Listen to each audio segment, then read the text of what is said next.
तो hello everyone, उम्मीद करता हूँ सब बहुत अच्छे होंगे दोस्तों। चलिए स्टार्ट करते हैं इस वीडियो को। और ये वीडियो है हमारा इलेक्ट्रोमैग्नेटिक वेव्स का एक पार्ट, और इसमें हम बात करेंगे कि कैसे इलेक्ट्रोमैग्नेटिक वेव्स बनती हैं। सो यहाँ हम बात करने वाले हैं, we are going to talk about production of electromagnetic waves.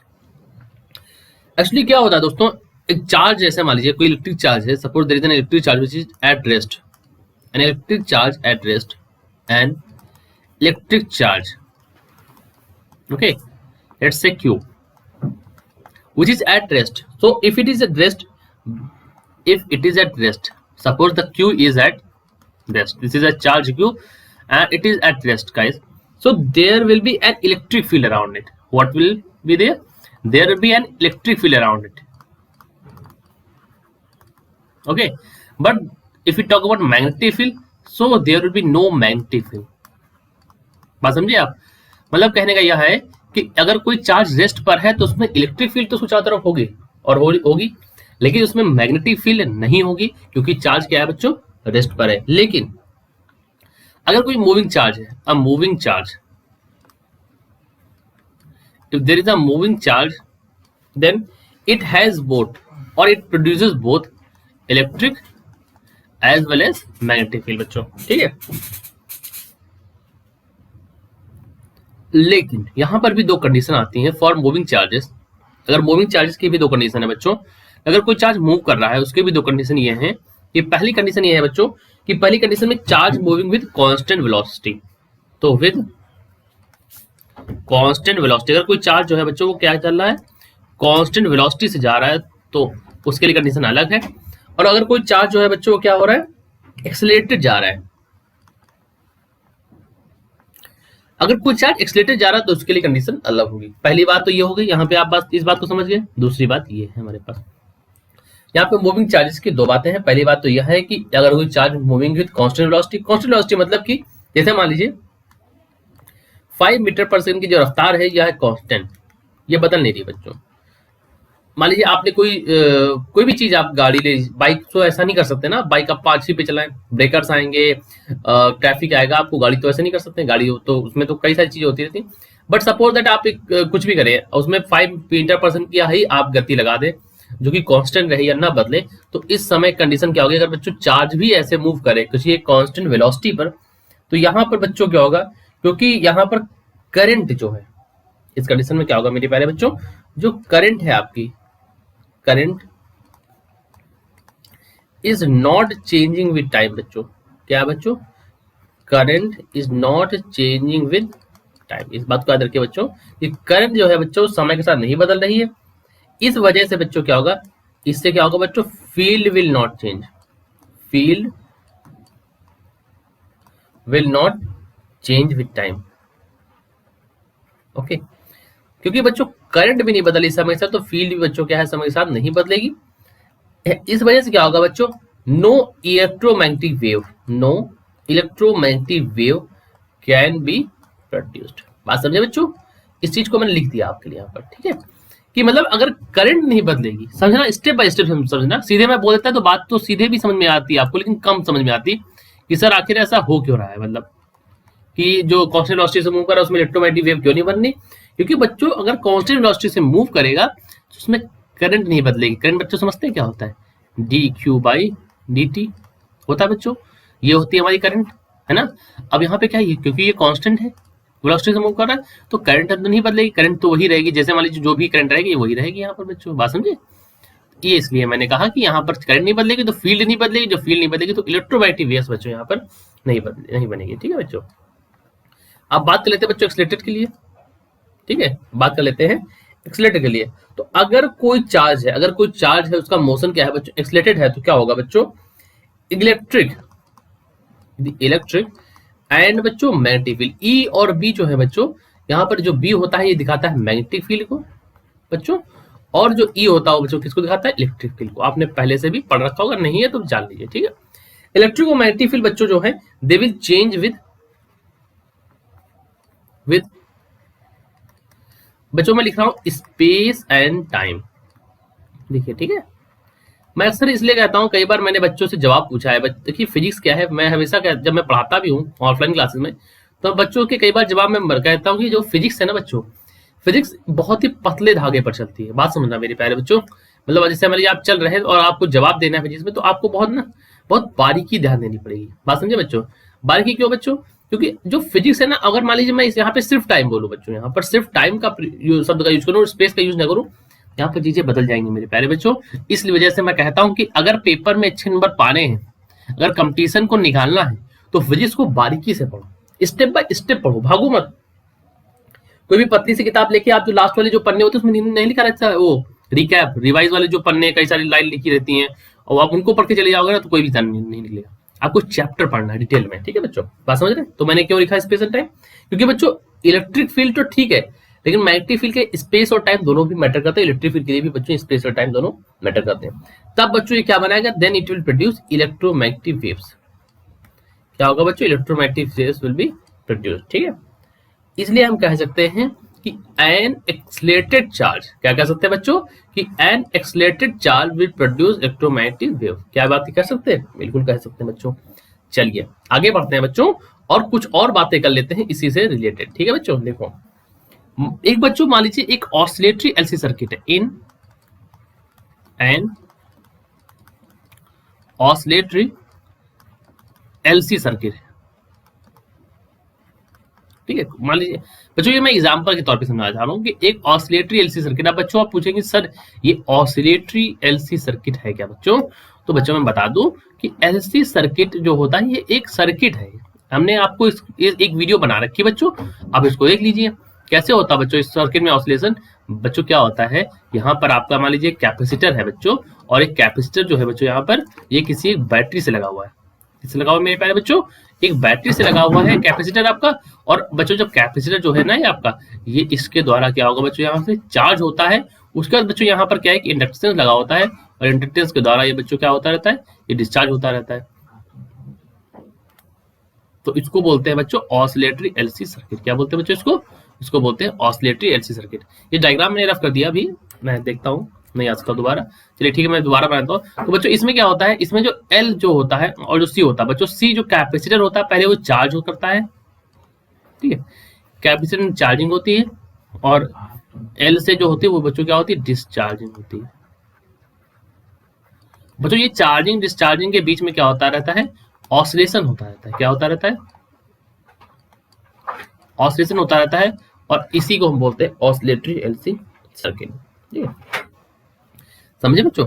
अब क्या है, एक ऑसिलेटरी एलसी सर्किट में बच्चों क्या होता है, इसमें नॉन जीरो एक्सेलरेशन होता है। क्या होता है बच्चों? नॉन जीरो एक्सेलरेशन होता है। क्या होता है बच्चों? नॉन जीरो एक्सेलरेशन होता है। इस वजह से बच्चों क्या रिलीज करती है, इट इमिट्स इलेक्ट्रोमैग्नेटिक वेव, ठीक है, ऑफ फ्रीक्वेंसी। किस फ्रीक्वेंसी रिलीज करती है? Of frequency same as that of oscillatory charge, ठीक है बच्चों? समझ में आया बच्चों आपको? एलसी सर्किट में भी क्या होता है, आपको जो है यहाँ पर भी आपको क्या मिल रहा है, इलेक्ट्रोमैग्नेटिक वेव्स का जनरेशन दिखाई दे रहा है। और ये मैंने पहले भी पढ़ा रखा है, मतलब कि एलसी सर्किट, ये ऑसिलेशन से एलसी सर्किट डालेंगे टॉपिक आप इस चैनल का नाम डाल के, तो आपको ये टॉपिक मिल जाएगा इस वीडियो में। एक वीडियो में मैंने इस चीज को पढ़ा रखा है, ठीक है बच्चों? और बच्चों बात करें एक एटम के बारे में, बात करें बच्चों, किसके बारे में बात करें? एक एटम के बारे में बच्चों बात करें। एक तो एक एटम में क्या होता है बच्चों, क्या होता है एटम के में? ये हमारा क्या है बच्चों, ये हमारा क्या है, न्यूक्लियस है। और न्यूक्लियस के चारों तरफ क्या है बच्चों, ये हमारे इलेक्ट्रॉन्स जो है वो चल रहे हैं, ठीक है? उसके चारों तरफ क्या है बच्चों, ये इलेक्ट्रॉन्स ऐसे, माफ करना बच्चों डायग्राम के लिए थोड़ा सा वो हो गया। तो एटम के चारों तरफ जो है बच्चों ये इलेक्ट्रॉन्स हमारे चल रहे हैं। हमने इसको रफ कर दिया है, राइटिंग थोड़ा अच्छा डायग्राम बना लो, है ना? तो ये देखो बच्चों ये इलेक्ट्रॉन्स चल रहे हैं चारों तरफ, ठीक?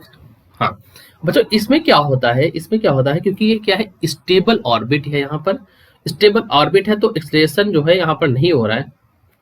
तो यहाँ पर बेटा अगर मान लीजिए स्टेबल ऑर्बिट, यहाँ भी एक बच्ची कंडीशन आती है बच्चों कि अगर ऑर्बिट क्या है बच्चों, स्टेबल है तो एक्सलेशन होगा नहीं। अगर बच्चों एक्सलेशन होगा नहीं चार्जेस के बीच में, एक्सलेशन ऑफ चार्जेस जो होगा बच्चों वो नहीं होगा, वो क्या होगा बच्चों, नहीं होगा। तो यहाँ पर क्या है, इलेक्ट्रोमैग्नेटिक वेव्स जो है वो बच्चों नहीं बनेंगी। लेकिन लेकिन लेकिन मेरे प्यारे बच्चों, अगर अगर अगर ये क्या हो जाए, इसमें क्या हो जाए कि एक इलेक्ट्रॉन जो है, इलेक्ट्रॉन जो है वो क्या हो बच्चों, एक हायर ऑर्बिट से लोअर ऑर्बिट या हायर एनर्जी ऑर्बिट से बच्चों, हायर एनर्जी ऑर्बिट से लोअर एनर्जी ऑर्बिट में बच्चों का ये चेंज ऐसे हो बच्चों जाए, मतलब हायर से लोअर में जाए बच्चों, तो बच्चों क्या होगा, यहाँ पर क्या होगा, चार्ज क्या होगा बच्चों, हमारा एक्सीलरेट होगा। तो चार्ज में क्या होगा, एक्सीलरेशन होगा बच्चों, और चार्ज में एक्सीलरेशन होगा तो यहाँ पर क्या बनेगी, यहाँ पर भी बच्चों क्या होगा, इलेक्ट्रोमैग्नेटिक वेव्स हमारी बनेंगी। दो बातें समझ गए आप, इलेक्ट्रोमैग्नेटिक वेव्स बनेगी। तीसरी बात और तीसरा एक और एग्जाम्पल मैं नेक्स्ट पेज ले लेता हूँ। तो बच्चों तीसरा एग्जाम्पल क्या है, इलेक्ट्रोमैग्नेटिक वेव्स या एक्सरे। बच्चों इलेक्ट्रोमैग्नेटिक वेव्स में ही हम क्या जानते हैं बच्चों, एक्सरेज भी क्या है, इलेक्ट्रोमैग्नेटिक वेव्स है बच्चों। तो बच्चों एक्सरे कैसे बनती हैं, तो they are produced by fast moving electron, produced bye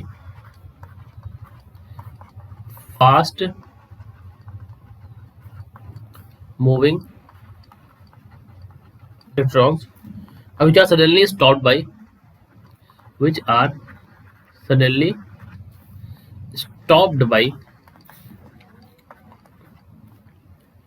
a metal target।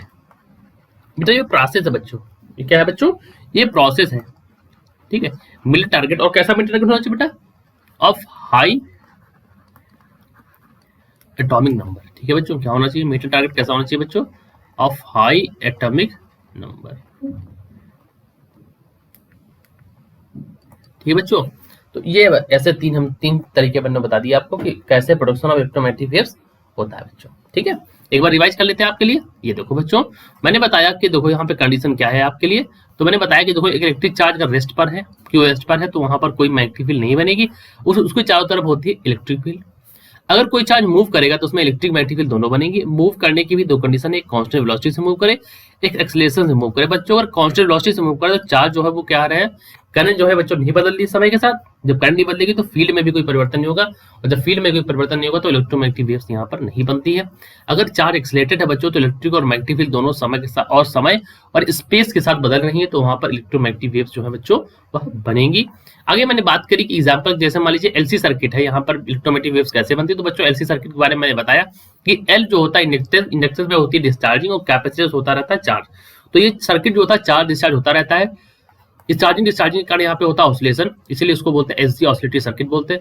यहाँ पर बच्चों क्या होता है, नॉन जीरो एक्सीलरेशन होता है, नॉन जीरो एक्सीलरेशन होता रहता है बच्चों यहाँ पर, क्योंकि चार्जिंग डिस्चार्जिंग में। तो यहाँ पर बच्चों क्या होता है, ये जो है इलेक्ट्रोमैग्नेटिक वेव्स क्या होती है बच्चों, इमिट होती है, निकलती है यहाँ से, जिसकी फ्रिक्वेंसी वही रहेगी जो इनके ऑसिलेटिंग चार्जेस की फ्रिक्वेंसी है।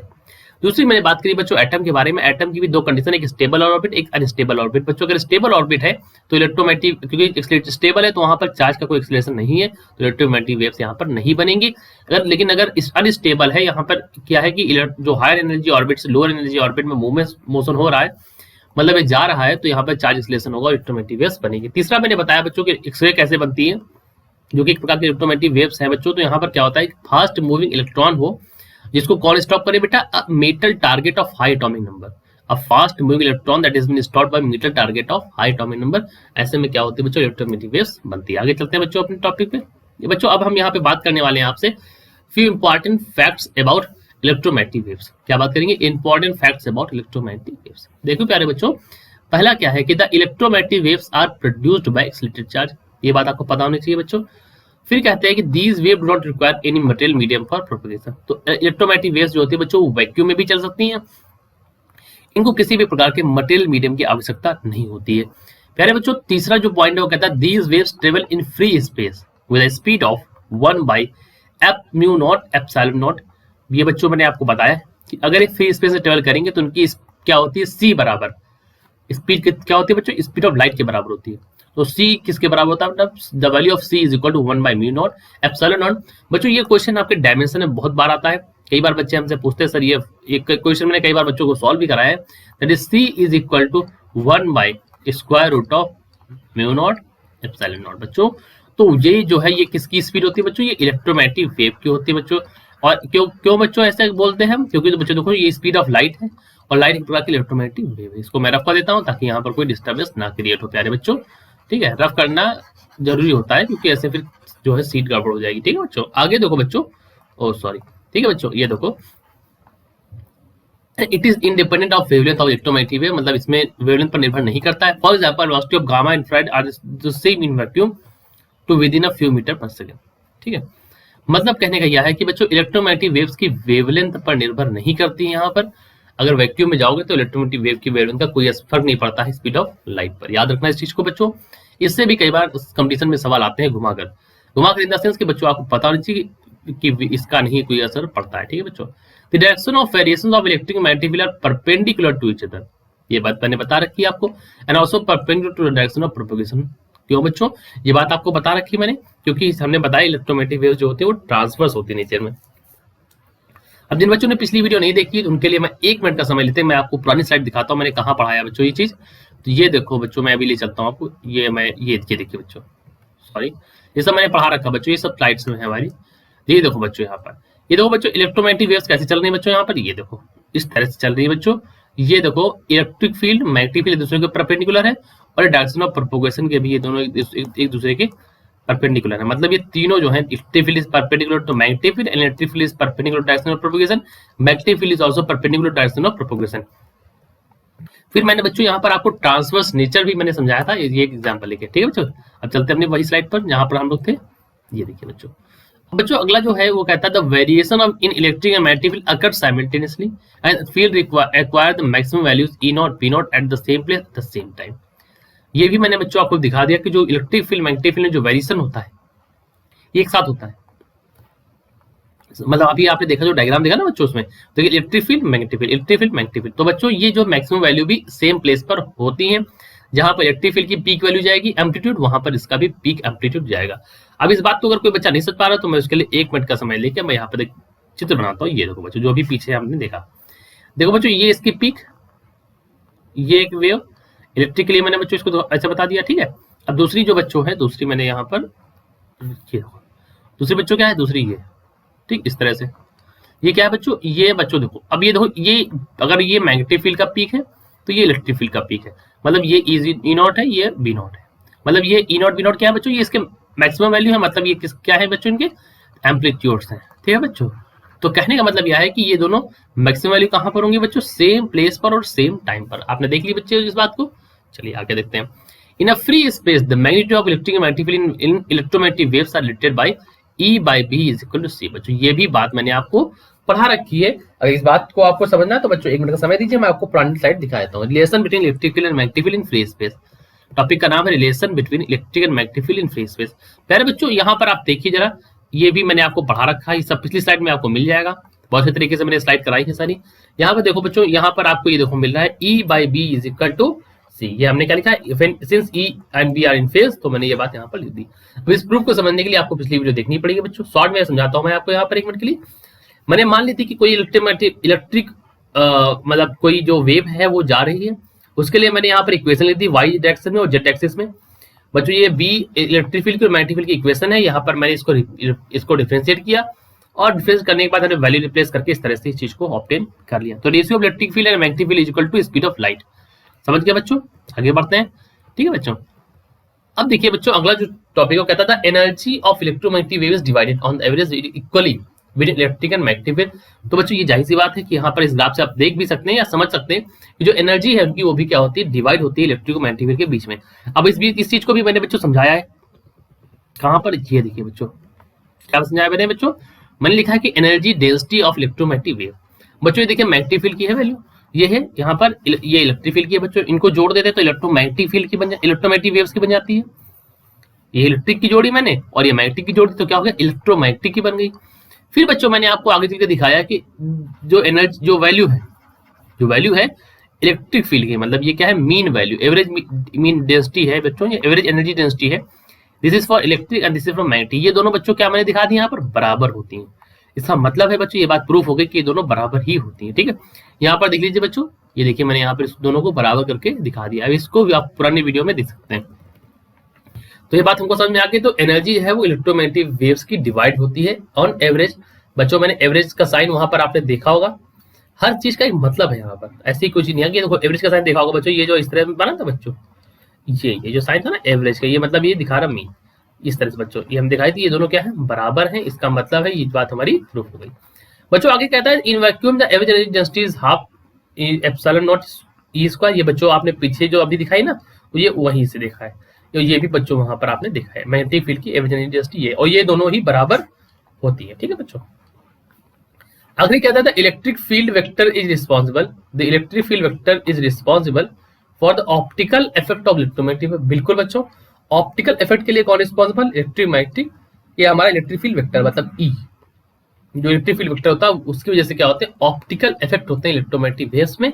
On the account of this electric field vector of an electromagnetic wave it is also known as light vector. ये बात मैं आपसे कहूंगा, इस बात को थोड़ा सा अच्छे से समझ लो बच्चों, थोड़ी सी इंपॉर्टेंट बात है बच्चों, इसको ऐसे स्टार लगा लो। ये मैं optical effects of electromagnetic waves भी बच्चों मैंने पढ़ाया। ठीक है, ठीक है, उम्मीद करता हूँ यहाँ तक आपको बहुत मजा आया होगा। अभी मैं इसके बाद कुछ और चीजों की बारे में बात करूंगा। टिल देन बच्चों, take care and I hope you are very good.